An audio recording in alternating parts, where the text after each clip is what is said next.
Hey, what's going on? It's Joey Myers from the Hitting Performance Lab. I want to do a video to follow up with this article on best youth grip for baseball or softball swing drills versus the split grip and how to hit more line drives. So I was watching a video from somebody the other day and they were talking about the top hand dominance of the swing, which I agree with. Then what they did was there was a question asked of what about the hitters? That's probably true for your right-handed hitters, right-handed throwers, because dominant hand's on top, lefties. But is it also true that a top hand dominant swing should be the deal for the left-handed hitter, right-handed thrower, or the left-handed hitter, right-handed thrower, where that places the dominant hand now on the bottom? So I'm a righty. If I threw left-handed, my dominant hand would be on bottom.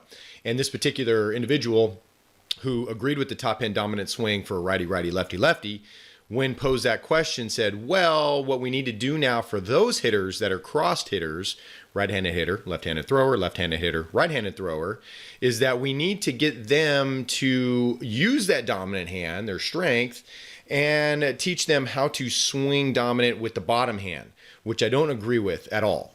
What has to happen with the crossed dominant hitters is we have to get them to educate their top hand of what it needs to do.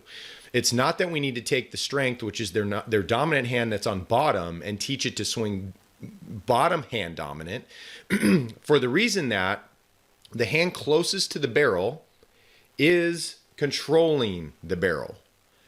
The bottom hand is not closest to the barrel, so it does not control the barrel. That is true whether it's non-dominant or dominant hand being on top. Especially when we're talking a middle up pitch approach or a middle in pitch approach, the top hand has to work more. For those hitters that are lefty hitters, righty hitters, lefty throwers, we have to get them dominant. So in this article, we talk about top hand finger pressure, top hand bottom three finger pressure.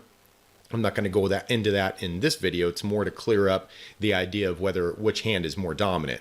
And it should be pretty easy, case closed, that the top hand is closest to the barrel. So that should be the hand that we're really focusing on. But more so for the middle up pitch approach, middle up fastball approach, middle in fastball approach, if that's what we're hunting, because we need the top hand to really do a lot of the work to control this barrel.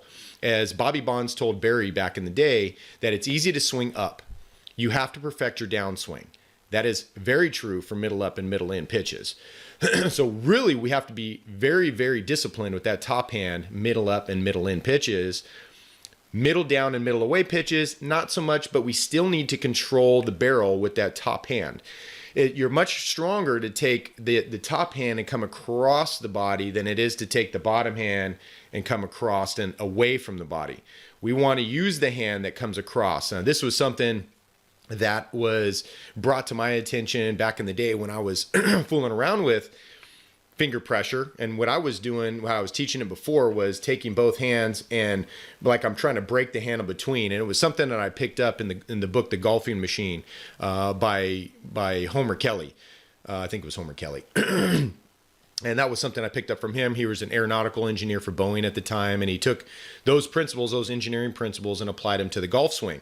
So we started doing that with our hitters. And then I ran into Lee Como, a good friend of mine in the golf space, and he was saying, no, it's really more finger pressure. The top hand is most important. Bottom hand we call butterfly finger pressure. Or if we're holding a butterfly in our hand, we're not holding it so tight that we kill it, and we're not holding it so loose that it gets away.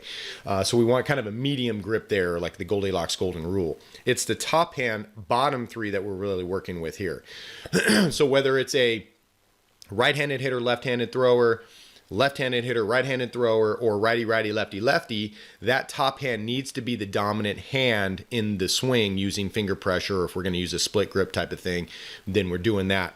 And again, the biggest reason is because the top hand is closest to the barrel. So that is the one, as Bobby Bonds said, Bobby told Barry Bonds, that you have to perfect your downswing. It's easy to swing up. It's easy to lose control of the barrel, especially with the youth hitters who don't have the strength yet to do it. All we have to do is we have to educate them with what they need to do with the top hand. Thanks for watching. The Hitting Performance Lab wants to know, did you know repeatable hitting power does not start in the hips? Have you heard the expressions, load and explode the hips? Power comes from the hips. Well, we created a free video revealing the results of a scientific study that will show you how we added 48 feet of batted ball distance instantly. And it's not all about the hips. Click here now to get the video while it's still free.